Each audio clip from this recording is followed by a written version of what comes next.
નમસ્કાર મિત્રો, કેમ છો બધા? મજામાં આવ્યો હોવ તમે બધા મજામાં જશો અને અમે મજામાં છીએ. ભગવાન મુરલીધર બધાને મજામાં જ રાખે અને શરૂઆત કરી દીધું આજના નવા વ્લોગમાં. તમારા બધાનું હાર્દિક સ્વાગત છે. આવી ગયો છો વાડીએ, સવારના વાગી ગયા છે 9:30 અને આપણું આ પડું છે એકદમ ક્લીન મસ્ત મજાનું પડું બની ગયું છે. એટલે ઓલા જો આપણે આવી ગયું છે ઇફકો ખાતર. ઇફકોનું ખાતર છે ડીએપી. બાસકા ભરી દીધા. આ છેલ્લી આખી છે, આમાંથી પાછું એક અડધું બાજકું કરી લે. 4 છેલ્લી છે, 1 2 આ 3 અને એકમાંથી 2 કરેલી છે, 4 છેલ્લી. વાં પડી ગયું છે બિયારણ. બરાબર, આ ખાતર કમ્પ્લીટ થઈ ગયું છે અને હવે છે ને હેઠે નાખી દઈ થોડે અંતરે બધા બાજકા, જેથી કરીને ટ્રેક્ટર ઉણીનું ઉથલ મારીને આવે ને સીધા બે એક બાજકા નાખી દેવાના, એટલે આપણે કંઈ ખોટી ટાઈમ ના પડે. તો વાત હોય ભાઈ ખાતરની, ડીએપી પાયા ખાતર શિયાળુ પીક માટે ખૂબ જ અત્યંત જરૂરી. તો ડીએપી ખાતરની ભાઈ અત્યારે શોર્ટેજ છે, એની કોઈ વાત જવા દો. અને ખેડૂત જે આજની તારીખમાં છેલ્લા 10 દિવસથી આ હેરાન થાય છે, પરેશાન થાય છે, એની વાત જવા દો. જે ખાતરના ડેપા હોય ને લાંબી કતાર લાગેલી હોય ખેડૂતોની, અને ભાઈ આધાર કાર્ડને પૈસા લઈને સવારમાં વહેલું જ જવું પડે. 8 થાય ને ત્યાં ડેપાએ પહોંચી જવું પડે, નકર વારો આવતો નથી. એક ગાડી આવે છે 5 થી 6 દિવસે. બરાબર, એમાં લાઈનમાં બધાને રહેવું પડે. ત્યાં જઈને લાઈનમાં રહેવાનું, ત્યાંથી નીકળ્યા તો આપણો વારો ગયો. અને છેલ્લે રહેતા વારો આવે ને ત્યાં એમ કહી દેશે ઘણી વખત એવું બનેલું, ભાઈ હવે થઈ રહ્યું, હવે કાલે આવજો, પાછી નેક્સ્ટ ગાડી આવે ત્યારે આવજો. તો એ ખેડૂત બિચારો ત્યાંથી લાચાર બનીને નીકળી જાય છે. પાછો 3-4 દી પછી તપાસ કરતો ફરી પાછો જાય છે, ફરી પાછો લાઈનમાં રહે છે.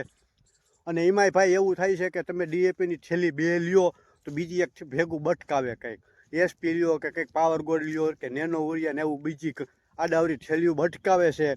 તો ભાઈ આ છેલ્લા 3 વર્ષથી આવું થાય છે ડીએપી ખાતરમાં, કે પછી મળે છે ગમે ત્યારે મળતું હોય. શિયાળુ પિત્તનું વાવેતર કરવું હોય ત્યારે જ કેમ આવું થાય છે? એક તો આજુ વખતે ખેડૂત બિચારો ચોમાસામાં મરી જ ગયો છે, પટી જ ગયો છે. ચોમાસામાં કોઈ પણ ખેડૂતને 1 પણ રૂપિયાની પેદાઈ આવવાની છે નહીં. પાક બધાનો નિષ્ફળ જ ગયો છે, ફેલ જ ગયો છે. શિયાળુ પિત્ત ઉપર ધામધૂમ હોય છે અને એમાં પણ શિયાળુ પિત્તનો સમય હવે થઈ જ ગયો છે.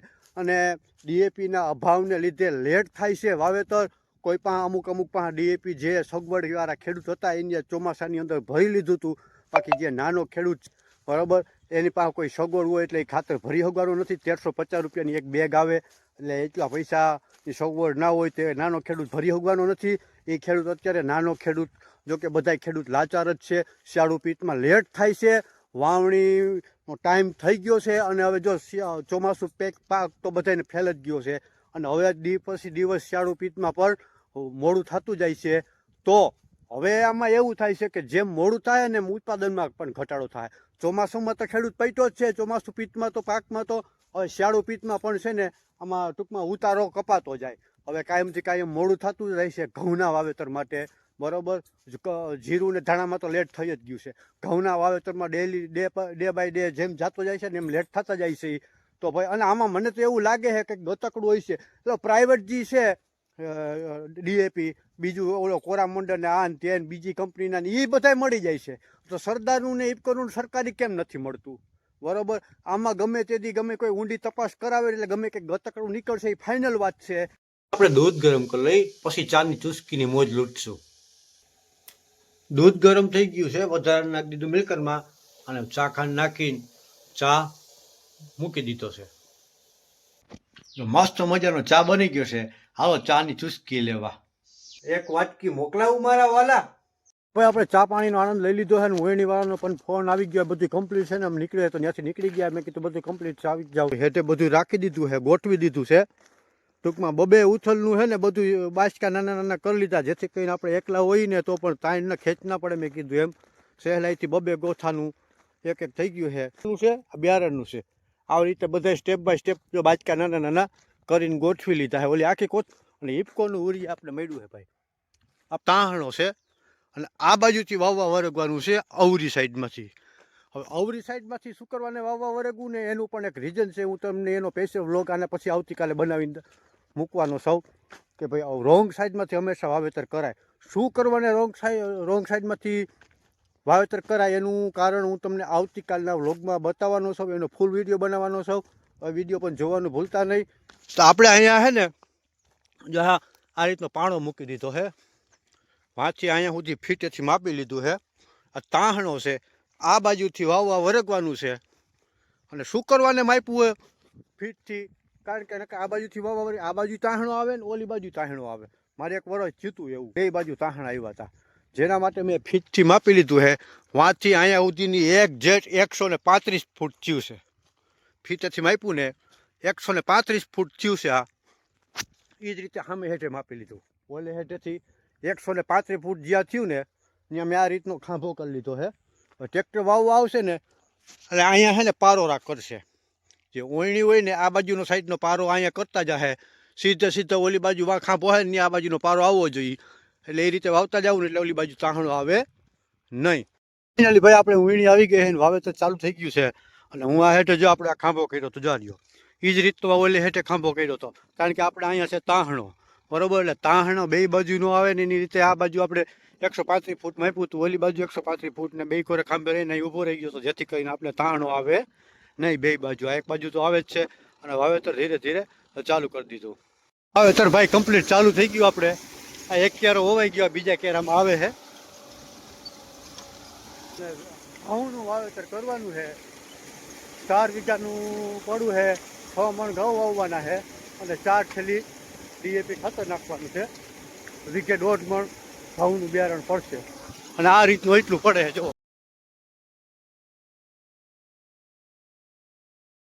બજારનું હાઈક્લાસનું સેટિંગ પણ થઈ ગયું છે પરફેક્ટ. હાઈક્લાસનું ઉથલે ખાઈ લીધી છે. આપણે જેટલું બિયારણ નાખવાનું હતું એટલું બિયારણ પડ્યું અને જેટલું ખાતર નાખવાનું એટલું ખાતર પડ્યું છે.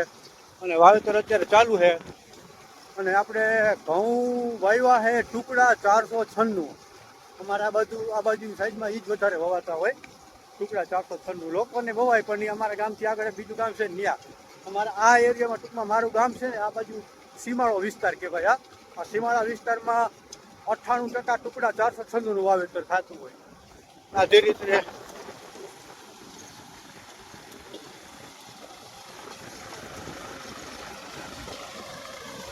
આ રીતનું વાવેતર ચાલુ છે. ત્રીજો ક્યારો છે.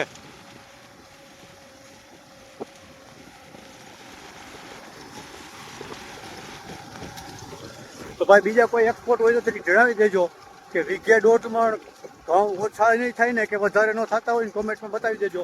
અને વીઘે થેલી DAP એ વધારે થાય કે ઓછી થાય એ પણ કોમેન્ટમાં બતાવી દેજો.